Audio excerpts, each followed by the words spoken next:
বাংলাদেশের ঝিনাইদহে একটি কবর উত্তর দক্ষিণ থেকে পূর্ব পশ্চিমে হয়ে গেছে। এই বিষয়টা নিয়ে ফেসবুকে ব্যাপক আলোচনা হচ্ছে, আসলে এটা সম্ভব কিনা। এটা আমরা বাংলাদেশে কথিত বিভিন্ন কথার মধ্য দিয়ে, মানুষের বিভিন্ন কথন থেকে এই জাতীয় কথাগুলো অনেক সময় ফুটে ওঠে, যেটা বাস্তব পক্ষে গিয়ে খোঁজ নিলে দেখা যায় এর কোনো সত্যতা খুঁজে পাওয়া যায় না।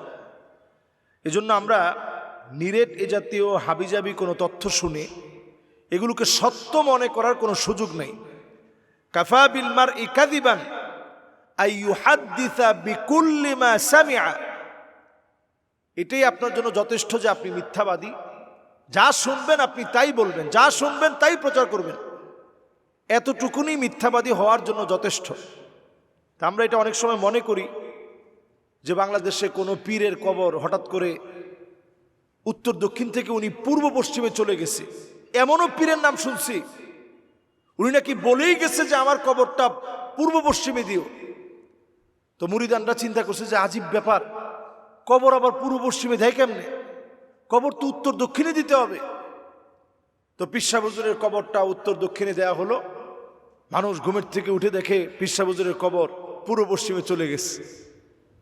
তো ঝিনাইদহের কবরের বিষয়ে ওইরকম বাস্তব কোনো তথ্য কেউ স্বচক্ষে দেখছে এরকম কোনো প্রমাণ নেই।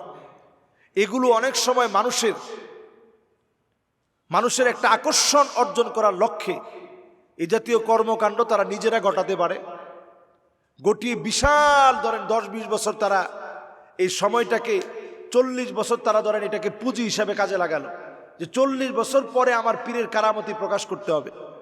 তো 40 বছর পরে হঠাৎ একদিন বলল যে তিনি স্বপ্ন দেখাইছেন যে খবরদার, আমার কবর কিন্তু পূর্ব পশ্চিমে আছে, এটাকে উত্তর দক্ষিণে নেওয়ার চেষ্টা করবা না, কারণ আমার পায়ের নিচে কোনো একজন বুজুর্গ আছে।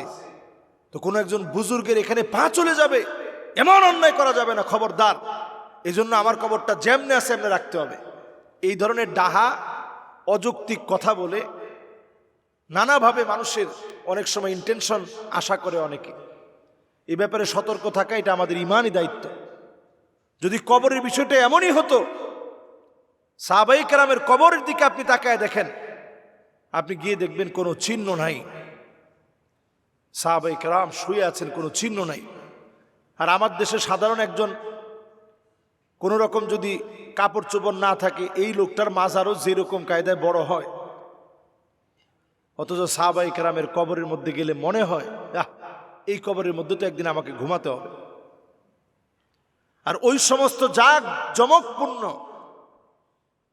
জমকালো এমন আয়োজন থাকে, একবারে বাতি টাতি দিয়ে ভরপুর, ওইখানে গেলে আপনার মৌতের কথা মনে হবে কতক্ষণে। এই জন্য আমরা সতর্ক করব, এই জাতীয় অহেতুক কোনো বিষয় মানুষের সামনে নিয়ে আসলে মানুষ নানাভাবে প্রভাবিত হবে এবং নানাভাবে এটা ফিতনার কারণ হবে।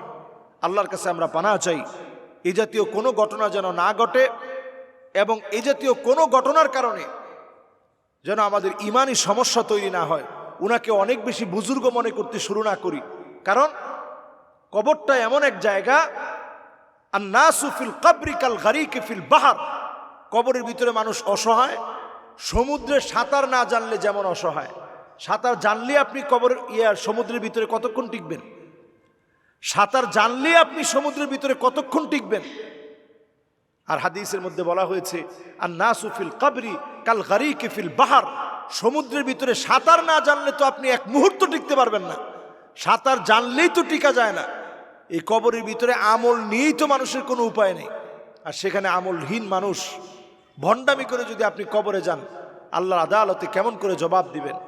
এজন্য আমরা আল্লাহর কাছে পানাহ চাই, এই জাতীয় ঘটনার সূক্ষ্ম তদন্ত করে আলেম উলামাদের সুচিন্তিত মতামতের ভিত্তিতে কবর যদি অন্য দিকে থেকেও থাকে, এটাকে উত্তর দক্ষিণে দিয়ে দেওয়া দরকার, যাতে করে ভণ্ডামির কোনো স্কোপ যেন তৈরি হতে না পারে।